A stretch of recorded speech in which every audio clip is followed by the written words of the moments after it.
Bonjour à tous, merci d'être venus aussi nombreux pour cette conférence. Donc, je vais vous parler de PHP parallèle. Je crois que c'est une conférence sur PHP, enfin c'est un forum PHP, donc je vais vous parler de PHP, c'est original.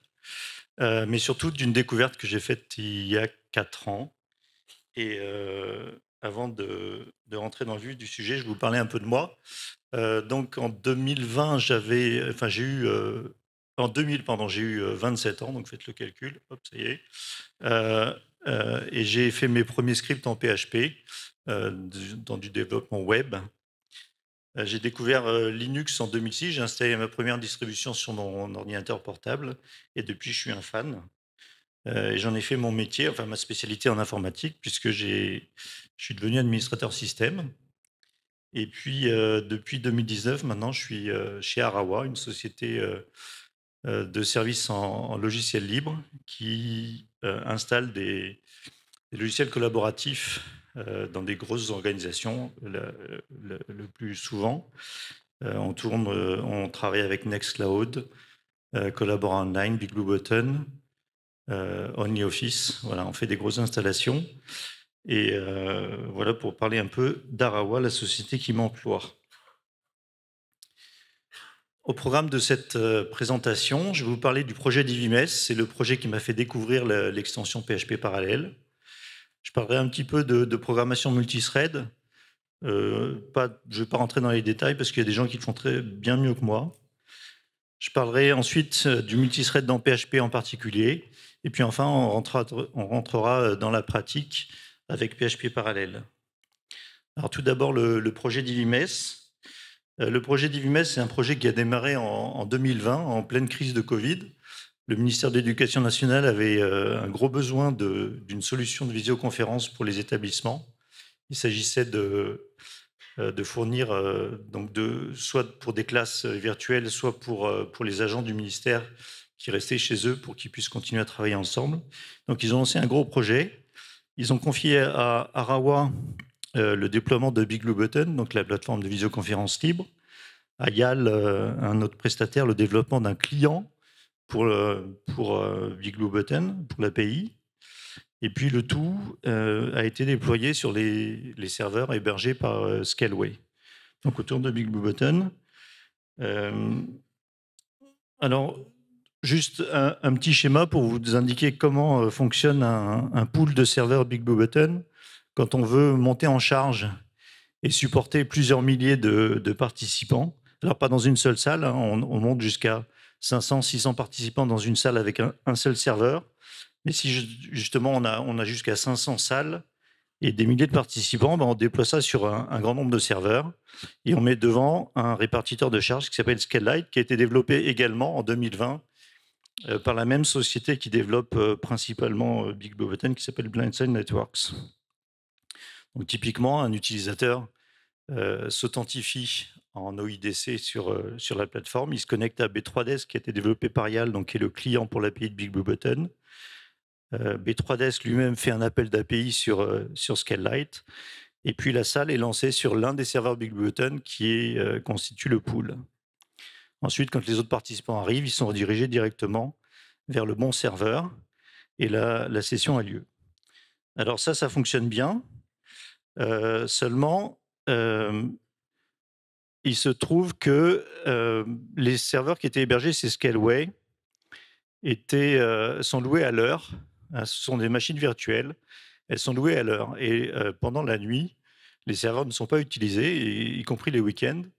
Et finalement, le ministère avait réfléchi depuis très longtemps, enfin dès le début du projet, il faudrait qu'on puisse adapter le nombre de serveurs à la charge, qu'on n'ait pas tous les serveurs qui tournent en permanence pour économiser de l'argent.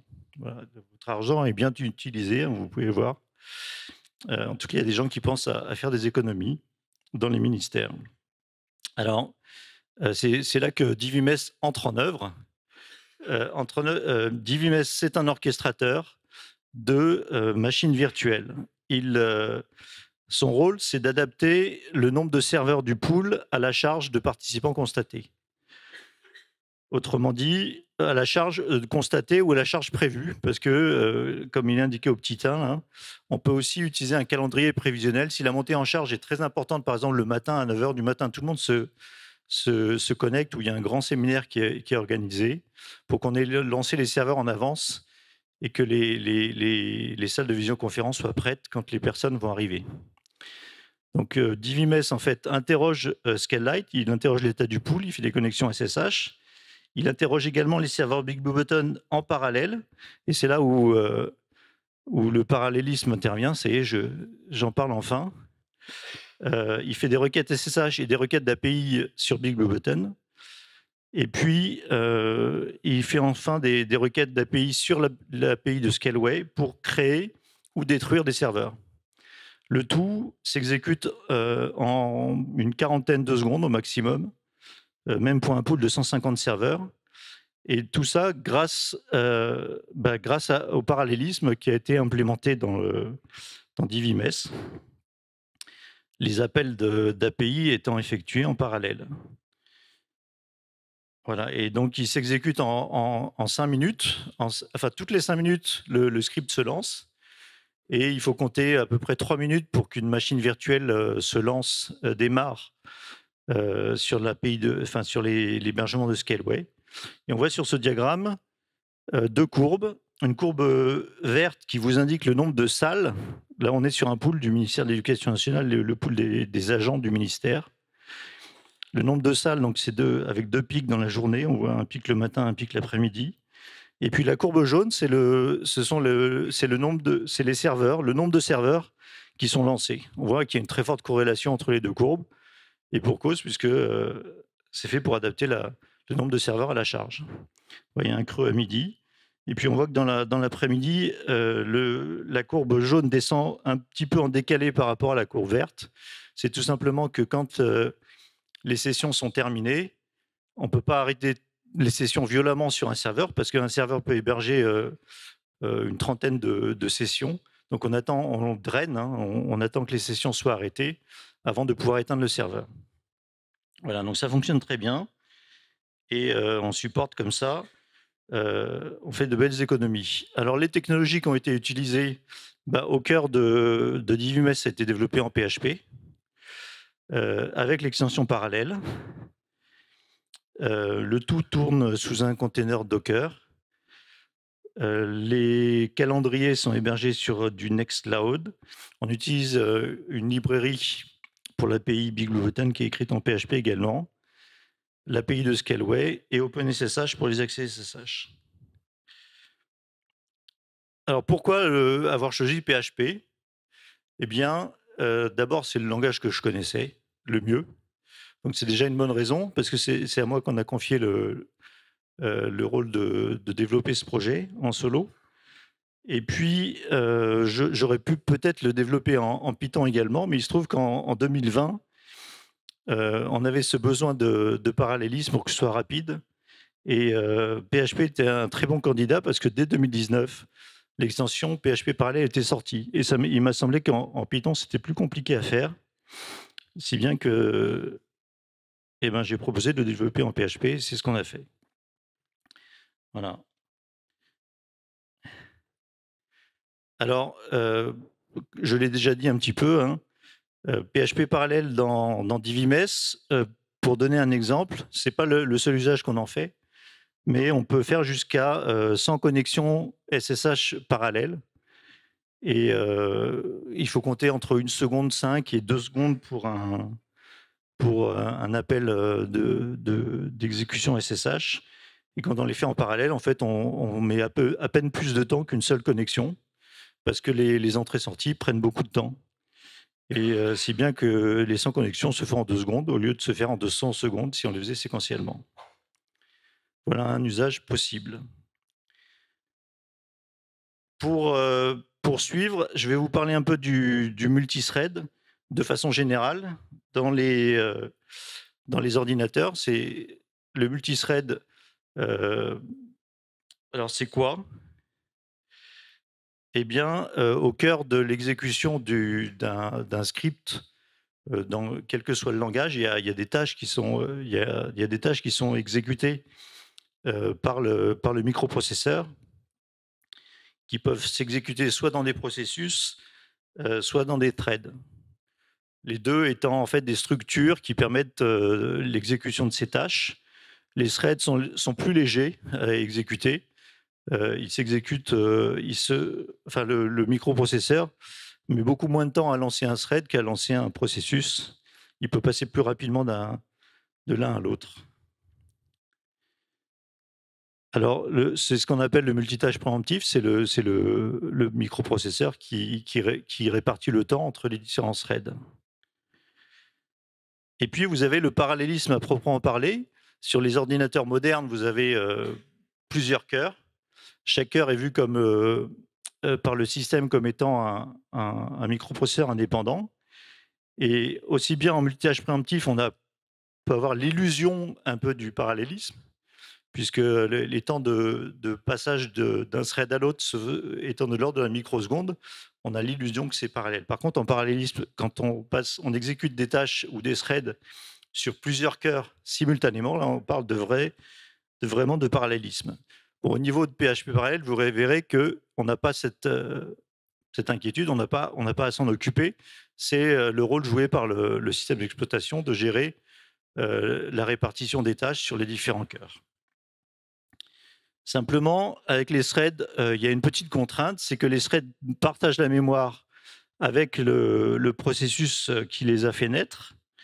Et puis, ça peut générer des difficultés, surtout sur les accès concurrents aux variables. Et on est obligé d'utiliser des structures un petit peu complexes que moi-même je ne connais pas. Je vous en parle, mais ne me posez pas de questions à la fin dessus, s'il vous plaît, parce que je ne saurais pas répondre. Donc, c'est des noms un peu barbares. Il y a des mutex, il y a des sémaphores. Et tout ça pour éviter des interblocages. Enfin, il faut surtout éviter les interblocages, parce que sinon, votre programme ne tourne plus. Alors, en résumé, on peut dire que le multithread, c'est la capacité d'un programme à exécuter simultanément des tâches dans des threads séparés. Et qu'ils soient sur des cœurs, enfin, qu'ils s'exécutent sur des cœurs, sur le même cœur ou sur des cœurs différents. Alors, qu'est-ce qui rend le multithread si attractif? Eh bien, il bénéficie à la fois du multitâche préemptif et de l'architecture multicœur, et ça peut accélérer sensiblement vos temps d'exécution.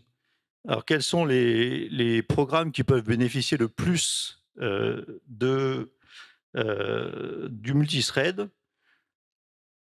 Tous les programmes, en fait, il y a deux catégories. Ceux qui demandent des calculs lourds, par exemple des requêtes à des bases de données. Mais ça, c'est la base de données qui va travailler. Mais pendant que la base de données travaille, votre programme va pouvoir faire autre chose. Et surtout, si vous avez plusieurs appels de bases de données, des requêtes de bases de données à faire, vous pouvez les paralléliser. Et si vous en avez 20 à faire, ben en fait, ça prendra autant de temps que la requête la plus lourde, mais pas 20 fois vos requêtes. C'est pareil pour les requêtes qui font appel au réseau, HTTP, API, SSH, tout ce qui nécessite des entrées-sorties. Vous allez pouvoir gagner beaucoup de temps en parallélisant. Alors dans PHP, comment on peut faire? Alors, PHP est monothreadé par défaut, ça vous devez le savoir. Chaque appel de fonction bloque l'exécution. L'exécution est séquentielle. On n'a pas de parallélisme par défaut dans PHP. Quand une fonction s'exécute, elle s'exécute, on attend qu'elle finisse et on en lance une autre. Enfin, c'est comme ça que le moteur PHP fonctionne. Mais il y a la possibilité de paralléliser un petit peu. Et jusqu'en 2019, on avait un certain nombre d'options. Alors, soit des extensions, soit en standard. Vous avez PCNTL qui fait du multiprocessus via fork, qui est assez complexe à utiliser. Vous avez popen, procopen, exec qui permettent de lancer des processus enfants qui est disponible en standard dans PHP, qui sont d'un usage un peu limité parce qu'en fait, on ne peut pas gérer facilement les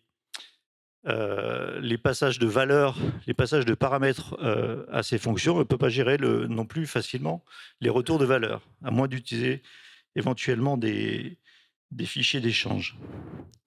Il y a des librairies qui sont devenues disponibles. Il y a en particulier en PHP et React PHP, qui sont elles mono-threadées, hein, qui n'ajoutent pas vraiment du parallélisme, mais qui utilisent toutes les deux le concept d'event loop, de boucle d'événements, donc qui font une illusion d'asynchrone, un peu comme le ferait du multitâche préemptif, en fait. Vous aviez jusqu'en 2019 pthreads, qui a été abandonné en 2019 au profit de Parallel.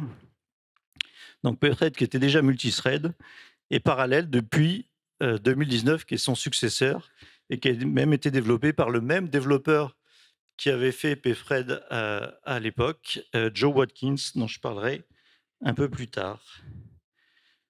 Dont je parle tout de suite d'ailleurs. Alors, quelle est cette extension PHP Parallel? Qu'est-ce qu'elle fait? Alors, j'ai écrit qu'elle fait le multithread, elle permet le multithread facile dans PHP.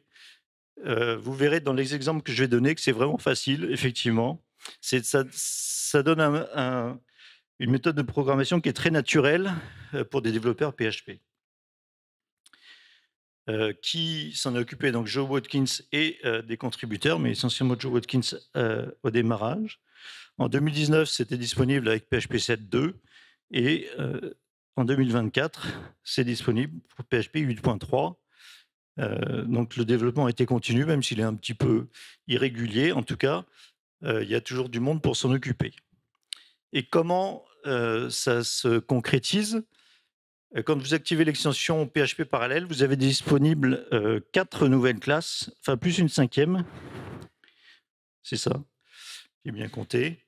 Vous avez la classe Runtime qui est littéralement la classe qui vous crée des nouveaux threads dans laquelle vous allez pouvoir exécuter vos tâches. Runtime renvoie, quand on exécute une tâche, à un objet qui appartient à la classe future, qui dispose d'un certain nombre de méthodes, vous verrez. On utilise des channels. C'est également une classe qui permet la communication entre les différents threads. Vous avez une classe events qui permet de gérer finement en fait, cette communication en gérant soi-même la boucle d'événements. Et puis une classe sync, alors là que je n'ai pas exploré, c'est la fameuse classe. C'est une classe, en fait, a priori, on n'en a pas besoin, sauf peut-être dans des cas très particuliers, mais pour l'instant, je n'ai pas trouvé. Et justement, c'est la classe qui met en œuvre les mutex, les sémaphores, dont vous savez que je ne sais rien. Et une API fonctionnelle. Quelle est la philosophie qui a guidé le développement de PHP Parallel? Eh bien, c'est cette idée force, ne communiquez pas en partageant la mémoire, partagez plutôt la mémoire en communiquant. C'est en fait un paradigme qui a été inventé à la fin des années 70, en 1978 exactement, par un certain Tony Hoare. Donc, vous voyez, c'est pas récent. J'avais 5 ans. C'est bon, vous avez fait le bon calcul. Et donc, Tony Hoare a décrit en fait un algèbre de processus pour décrire tous les cas de développement parallèle possible en utilisant la communication inter-thread. Et c'est exactement ce que reprend, cette idée que reprend l'extension PHP Parallèle, qu'elle emprunte également au Go. Donc vous n'avez plus à avoir honte. PHP fait aussi bien que Go. Go a été réputé pendant longtemps pour être la plateforme de référence pour faire du développement parallèle, mais on peut faire aussi bien, peut-être même mieux, avec PHP. Voilà, pas de mutex, pas de verrou, pas de sémaphore, pas d'interblocage si on utilise le CSP, littéralement la programmation séquentielle, CSP, Communicating Sequential Processes, les processus séquentiels communicants. Voilà. Alors, vous attendiez ça avec impatience. Dans la pratique, peut-être, en fin du code. Donc, ma recommandation pour mettre en œuvre PHP parallèle, c'est d'utiliser une image Docker parce que vous allez avoir besoin de ZTS, de Zen Thread Safety. Ça a été évoqué dans la conférence précédente par Kevin Douglas. Donc littéralement la sécurité dans l'utilisation des threads, et c'est nécessaire à l'installation de l'extension, sinon elle ne se lancera pas.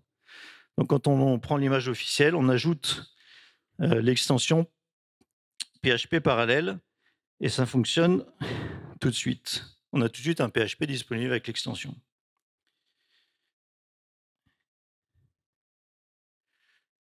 Alors il est nécessaire d'activer Opcache, alors même si c'est pas indiqué dans la doc de PHP parallèle. En fait, en préparant cette conférence, j'ai fait des essais et je suis arrivé à un bug qui nécessitait l'utilisation d'Opcache. D'ailleurs, il y a une issue de Bruxelles qui est ouverte sur GitHub et qui parle où alors on vous indique qu'il faut utiliser Opcache. Donc là, j'ai indiqué dans l'exemple, il faut activer Opcache. De toute façon, c'est aussi bien parce que ça optimise les performances de PHP dans l'exécution. Et c'était lié à un problème de cache de fonction. Voilà, on compile, on exécute son script dans un container avec Docker Run. Un petit clin d'œil encore à Kevin Douglas, c'est que PHP parallèle est compatible avec FrankenPHP. Alors, il a été inclus dans FrankenPHP pendant un temps, et puis il y a eu un bug qui faisait que ça faisait planter. Il sera sûrement réintroduit bientôt, puisque le bug a été corrigé cet été. Donc là, je l'ai pu le tester, et ça marche très bien avec FrankenPHP. Donc, plus d'excuses pour ne pas faire ces serveurs web avec du PHP parallèle. L'exécution et la compilation du Dockerfile est indiquée là. Et vous avez un serveur web qui est prêt à exécuter du code PHP parallèle. Premier exemple de code PHP parallèle. Vous avez ici l'exemple de 2 threads qui sont lancés par la commande parallèle run. C'est ici l'API fonctionnelle de PHP parallèle qui permet de lancer 2 threads. Alors vous avez 2 threads. Le premier dort 5 secondes et affiche le mot world, et le second, qui s'exécute en même temps, dort 2 secondes et affiche le mot hello. Et puis ensuite, dans le code, hein, dans l'ordre, on affiche les 3 lettres ZZZ. Alors, comme c'est pas bloquant, le lancement de Parallel Run, la première chose qui est exécutée tout de suite, c'est l'affichage de ZZZ. Et puis, 2 secondes après, vous avez le mot hello qui arrive. Et 3 secondes après, vous avez le mot world. Donc, ça fonctionne bien. Et c'est bien la preuve que ça s'exécutait en parallèle. Un autre exemple, cette fois-ci, qui utilise la classe runtime. La classe runtime, elle vous permet de créer également un thread dans lequel vous allez pouvoir programmer plusieurs tâches. Alors, les tâches, comme vous voyez ici, je ne l'ai pas dit encore, vous donnez comme paramètre, comme premier paramètre à la fonction run, à la méthode run, vous lui donnez une fonction anonyme. Il faut absolument que ce soit une fonction anonyme, une closure, une fermeture, comme vous voulez. Et c'est cette fonction-là qui va s'exécuter dans le thread. Donc là, dans cet exemple, en fait, on en crée 2, et elles vont s'exécuter les unes après les autres. En fait, le runtime ici, il va exécuter les unes après les autres les tâches que vous lui avez donné à exécuter. Donc, une autre façon d'afficher Hello World. Ici, ça va s'afficher en 2 secondes. D'abord, Hello, puis World, quoi qu'on n'est pas tout à fait sûr, puisqu'elles dorment toutes les deux 1 seconde. On ne sait pas laquelle va terminer en premier. Ça dépend de l'ordonnanceur. Donc, peut-être que ça va afficher World Hello. C'est pas garanti. Un exemple qui utilise la communication inter-thread par le passage de paramètres et valeurs de retour. Alors, je vous avais dit que c'était très naturel d'utiliser PHP parallèle. Eh bien ici, quand vous lancez, alors j'ai donné l'exemple du enfin de la récupération de 2 pages web, afub.org et php.net. On lance, une tâche donc qui récupère la première URL. Alors, c'est la ligne la $future égale parallel run, task URL 2. On passe en deuxième paramètre de la méthode parallel run, on passe un tableau de valeurs qui sont les valeurs qui vont être passées en paramètres à la tâche, à la fonction. Et puis dans le thread principal, dans le thread, on fait la même chose, on fait un file get contents pour récupérer la première URL. Donc les deux sont bien exécutés en parallèle. Il y en a une dans le thread principal et une dans un thread parallèle. Eh bien, le temps d'exécution de ce programme est égal en fait au temps de récupération de la page la plus lourde. Mais à la fin, vous récupérez les deux. Vous avez bien les deux. La méthode value vous permet de récupérer la valeur de retour de votre fonction. Ici, on retourne le contenu HTML de la page. Voilà, exécution parallèle des deux. On peut imaginer d'avoir une vingtaine de pages comme ça à parser. Et ça va se faire très rapidement puisque ça va être fait en parallèle. Je vous ai dit que les opérations d'entrée-sortie, les opérations réseau ont gagné beaucoup de temps. Puisque le microprocesseur passe le plus clair de son temps à attendre. Alors justement, on peut faire autre chose en attendant. La méthode donne sur une future vous permet de tester pour savoir si l'exécution de la tâche est terminée. Ça vous permet, en attendant que la tâche se termine, de faire autre chose et de réagir dès que la tâche a fini son exécution. Donc c'est un booléen. On teste sa valeur et là on affiche un point tant que la fonction n'a pas terminé son exécution. Au bout de 6 secondes, elle a fini et on affiche le mot fini. Vous pouvez constater que toutes les fonctions sont utilisables ici, contrairement aux librairies AMP-PHP et React-PHP qui vous imposent d'utiliser des fonctions différentes de celles d'habitude, des fonctions habituelles de PHP. Ici, vous n'avez pas de nouvelles fonctions à apprendre. Vous utilisez les mêmes que d'habitude. C'est un gros avantage. Et enfin, la communication interthread, en utilisant des canaux. Alors les canaux, ça vous permet, c'est un moyen très simple de synchroniser deux tâches parallèles entre elles. Donc vous initialisez votre objet canal. Vous pouvez lui passer en paramètre la taille. Alors soit vous lui donnez pas de paramètres et dans ce cas-là, vous avez un canal qui n'est pas bufferisé, qui n'acceptera qu'une seule valeur à chaque fois. Vous ne pourrez passer qu'une seule valeur d'une tâche à l'autre. Soit vous pouvez indiquer une taille, éventuellement infinie, et vous aurez un canal bufferisé de type FIFO. Et donc, dans cet exemple-là, on a deux tâches qui jouent au ping-pong. La première envoie, avec la méthode send, elle envoie le message ping dans le canal, et il est reçu avec la méthode recv receive par le deuxième thread qui s'exécute en parallèle. Il affiche le message, donc il affiche ping, il dort 2 secondes, et puis là on est dans la partie de droite, hein.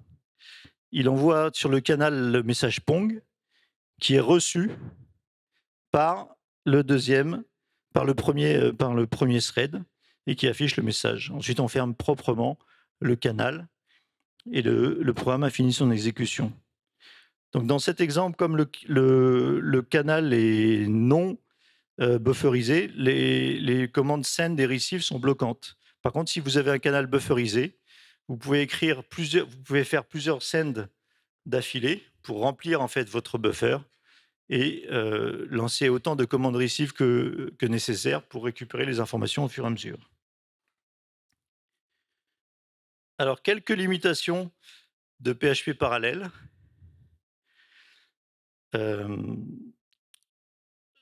Donc, les fermetures, les fonctions anonymes programmées pour une exécution parallèle ne doivent pas accepter ou retourner par référence. c'est lié au fait que tous les passages de valeurs se font par, les passages de paramètres, pardon, se font par valeur, mais c'est plutôt une force, puisque vous évitez justement les risques de collision d'écriture sur des valeurs, sur des variables. Vous ne pouvez pas accepter ou retourner des objets en interne. Vous ne pouvez pas utiliser dans le corps de la fonction le token yield. Vous ne pouvez pas utiliser par référence. Vous ne pouvez pas déclarer une classe et vous ne pouvez pas déclarer une fonction nommée. Alors là, je vous vois faire un peu un visage de 5 pieds de long et vous dites, bah, c'est pas si terrible. Et en fait, il y a une bonne nouvelle, c'est que dans les fichiers inclus, on peut mettre ce qu'on veut. Ouf. Donc il n'y a pas de limitation dans les fichiers inclus. Donc si on inclut un fichier dans sa tâche, dans sa fonction, eh bien, on peut mettre tout le code qu'on veut sans restriction. Et pour le passage d'objets, eh bien, il suffit de les sérialiser, donc de les rendre en fait, d'en faire des valeurs et non plus des références, et de les désérialiser à l'intérieur de la fonction. Donc si bien que le code que j'ai indiqué à côté est valide, hein, on inclut la classe dans la tâche qui va s'exécuter en parallèle et on désérialise l'objet qui a été passé. Voilà, c'est peut-être pas optimal au niveau des performances, mais ça a le mérite de bien fonctionner et ça vous évite, enfin, ça vous facilite la tâche puisque la programmation reste très naturelle ici.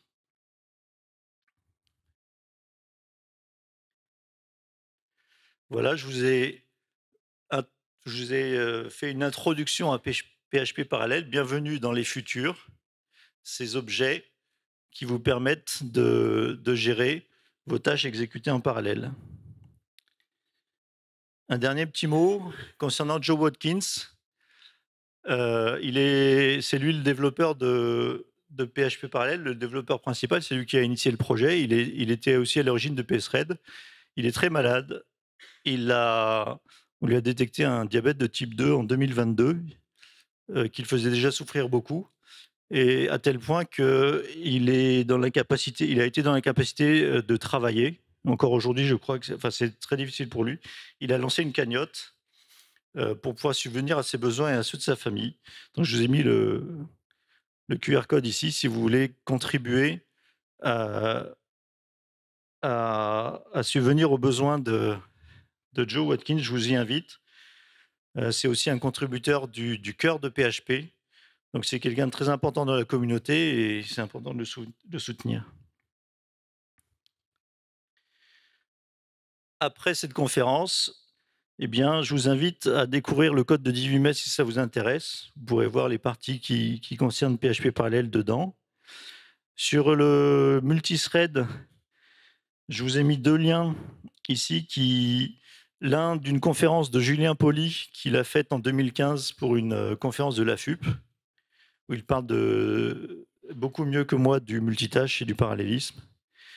Un article très intéressant sur les fonctions synchrones et asynchrones, la documentation officielle de PHP parallèle et un tutoriel que j'ai fait moi-même avec des exemples et d'exercices sur PHP parallèle sur mon GitHub personnel, qui servira d'ailleurs de base pour l'atelier cet après-midi pour les chanceux qui ont pu s'inscrire pour l'atelier.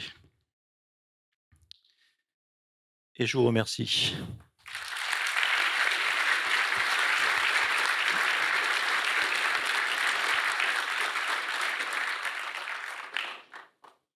Hop, allô, ouais. Alors, est-ce qu'il y a des questions du coup? Merci pour la conf. Une question, est-ce qu'on peut composer les tâches asynchrones au final? C'est-à-dire faire du parallèle dans du parallèle? Est-ce que l'extension va gérer ça correctement ou est-ce que ça va bloquer dans une des premières tâches avant de rendre la main? Alors ça fonctionne, je l'ai testé. On peut tout à fait lancer en parallèle des tâches qui étaient déjà parallèles et c'est bien géré par l'extension. Ça fonctionne. Oui. Ok, merci. Ça va créer des nouveaux threads en fait. Ça fonctionne comme si, ouais, ouais, ça fonctionne très bien. Bonjour, merci pour le talk. Qu'est-ce qui se passe si je suis bloqué par le hardware de ma machine? Il n'y a plus de thread de dispo. Est-ce qu'il y a un système de file d'attente ou comment lui il gère? Si j'ouvre plein de threads, que j'ai des milliers d'utilisateurs, est-ce qu'au bout d'un moment je vais être bloqué par le hardware de ma machine ou est-ce que c'est géré tout seul? Ou est-ce que c'est à moi de le gérer? Alors j'ai pas atteint cette limite. Je pense que c'est une limite qui est fixée, par le hardware, le nombre de threads qu'il est possible de lancer. Ça va probablement pas être géré par l'extension. Hein, c'est des variables, en particulier sous Linux qui se gèrent, je crois avec ulimit. Mais en tout cas, voilà, on peut pas, on peut si on a peur d'atteindre la limite, fixée par le système, il faut augmenter ses valeurs. Ok, merci. Merci, c'était hyper intéressant. J'ai une question. Si je lance 2 scripts en parallèle et que le premier plante une exception, le deuxième va continuer à vivre ou il va s'arrêter? A priori, il va continuer à s'exécuter. Ce qui va réussir à planter, c'est quand c'est votre thread principal qui plante. Mais j'ai déjà eu la situation où en fait le programme principal, plante et les autres threads continuent à s'exécuter. Super, merci.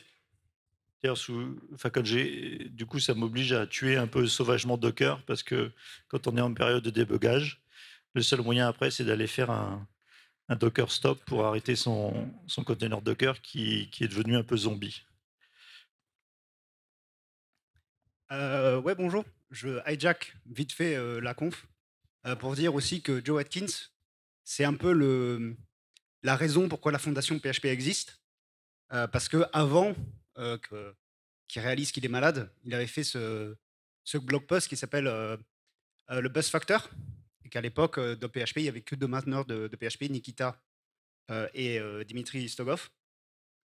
Et Nikita avait décidé de vouloir arrêter de faire du PHP pour se focus sur l'LVM. Et je pense que sans Joe Watkins et sans son initiative ou avec d'autres membres de la communauté et d'autres entreprises qui avaient commencé à penser à faire une fondation, la fondation n'existerait pas et le développement de PHP serait vachement impacté. Donc c'est juste pour dire que, s'il vous plaît, de donner pour aider Joe Watkins dans sa maladie. Voilà. Merci.